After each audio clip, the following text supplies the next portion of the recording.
They told her to take a shower, but none of them knew the mud on her skin wasn't dirt. It was history. And the moment they shoved her into the ground, the past woke up. The insult came fast, loud, and sharp enough to cut through the cold morning air. 3 young soldiers in fresh uniforms stood at the edge of the training yard, laughing as if the world belonged to them. They didn't notice how the wind shifted when she turned. They didn't feel the danger in the silence that followed. But others did. "Civilian girl thinks she's a SEAL. Prove it." One of them mocked. "Before I tell you what happened next, tell me in the comments where you're watching from. I love knowing who's listening." Her name was Mara Keaton, 38 years old, quiet, observant, and carrying a past she never bragged about. The base had recently allowed civilian veterans into certain joint training programs, but Mara had arrived in an oversized hoodie, muddy boots, and a face that looked more tired than tough. Easy target, or so they thought. Within seconds, the confrontation exploded. One of the soldiers stepped forward, smirking as if he'd already won some invisible battle. Another circled behind, kicking up dust with every arrogant stride. The youngest, the one who first yelled at her, shoved her shoulder hard enough to stagger her backward. Mara didn't raise her voice. She simply said, "Don't do that." The words were soft, but there was a tremor in the air afterward. A tension people feel before a lightning strike. A chill swept across the open yard. Even the trainees lining up for PT paused and looked over, murmuring to each other. Then came the final shove. It wasn't just a push, it was a challenge, and it sent her crashing down into a patch of soaked earth left from last night's rain. Mud splashed across her arms, her face, her clothes, a humiliating sight to anyone who didn't know how many times she'd crawled through worse for reasons they couldn't imagine. The soldiers burst into laughter. "Take a shower," one shouted. "Should have stayed home, Grandma." She stayed down for a moment, not because she was hurt, but because something old inside her stirred. Something shaped by years in places where laughter was rare, but cruelty was not. She wiped a line of mud from her cheek with the back of her hand, and her breathing slowed. She wasn't angry. She was remembering, and that made this different. Rising tension. Mara stood, slowly, calmly. Her posture straightened in a way that made one of the older instructors across the field stop mid-sentence. He squinted, unable to place the familiarity, but he sensed it. Others gathered, drawn by the shift in atmosphere. A few trainees stepped out of formation. Someone whispered, "Who is she?" Another said, "She's too quiet. Careful with the quiet ones." The wind carried their voices, but the soldiers in front of her kept laughing, unaware the crowd was no longer laughing with them. Mara looked at the mud dripping from her arms, and then she rolled up her sleeves. The first gasp came from a veteran standing near the supply shed, because the scars on her arms, thin, precise, unmistakable, were not the kind earned in bar fights or bad choices. They were the kind created by missions that never made the news. One of the soldiers' smiles faltered.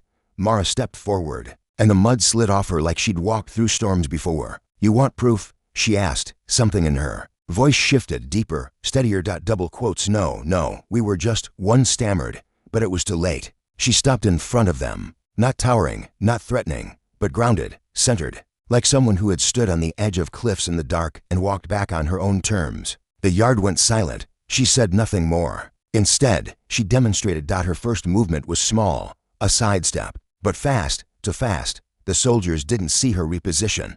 They only felt the air shift. Then she moved again. 3 precise motions. 3 disarmed soldiers. A knife they didn't expect her to spot lay at her feet. A training baton spun harmlessly out of another's grip. The third soldier found himself off balance, staring up at the sky before he even realized she'd swept his legs out from under him. Gasps rippled through the watching crowd. The trainees, who had previously smirked, were now wide-eyed. The instructors had stopped everything. Even the birds seemed to pause on the fence. But Mara didn't gloat. Instead, she offered a hand to the soldier on the ground. He hesitated, ashamed, embarrassed, but he took it. As she pulled him up, her grip was steady, the grip of someone who had led people out of burning buildings, sinking helicopters, collapsing tunnels. He couldn't know the details, but he felt the truth in her hand. She thought she'd never have to reveal who she used to be again. She was wrong. The micro cliffhanger moment. The senior training officer finally spoke. "Keaton, is that you?" The crowd murmured louder. Heads turned. Someone whispered, "Keaton," as in the rescue op in Helmand. Another said, "No way, she's a myth." But Mara's face remained unreadable. The officer walked closer, disbelief tightening his jaw. "We served in the same corridor of operations," he said quietly. "Last I heard, you went down with your unit." A hush fell over everyone. She looked at him, There was pain there, deep, quiet pain that lived behind her eyes. I didn't, she said. Not all of me. The officer swallowed hard. He looked at the soldiers who had mocked her. Do you have any idea who you put your hands on? They shook their heads, the arrogance gone. Mara Keaton, he said, turning so the yard could hear him, is a Navy SEAL veteran, and one of the few who walked out of a mission that should have taken everyone. A collective shock rolled through the crowd like a cold wind. Some trainees straightened their posture. Others looked at the ground, embarrassed by every assumption they had made. The three soldiers suddenly looked like children, mud on their boots, fear in their eyes, regret heavy in their chests. Mara didn't ask for apology. She didn't need it. But the officer did something no one expected. He raised his voice. I think we owe her a proper welcome, soldiers, and the yard transformed. The cinematic climax. Dozens of trainees formed lines. Boots pounded the earth in unison. A wave of disciplined movement filled the field. For a moment, Mara felt like she was standing inside a memory, a ghost of the missions she'd left behind. Then the officer turned to her. Ma'am, would you lead today's resilience drill? The crowd murmured again. Shock, respect, curiosity. She hesitated. Her throat tightened. She had come here to build a quieter life, one where no one looked at her with those eyes, the eyes that knew she'd survived something terrible. But then she saw the young soldiers she'd just humbled. Their expressions weren't mocking now. They were seeking, learning, changing. She nodded. And the drill began. What happened next wasn't loud.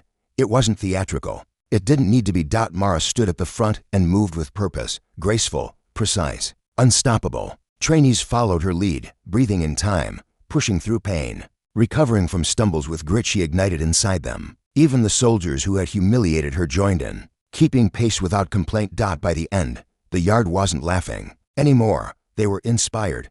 Sweat mixed with dirt across their uniforms. Faces were flushed, breaths heavy, shoulders straightened with new respect. And as Mara stepped back, the youngest soldier, the one who shoved her first, stepped forward. He didn't salute. He didn't speak. He simply said, I'm sorry. She studied his face, searching for sincerity. When she found it, she nodded once. Learn from it, she said. That's enough. The officer exhaled, relieved. The trainees whispered to each other, but now with admiration, not gossip. And as the wind carried the last echoes of the drill across the field, Mara realized something she hadn't felt in a long time. She was still needed. Not as a soldier, as a teacher.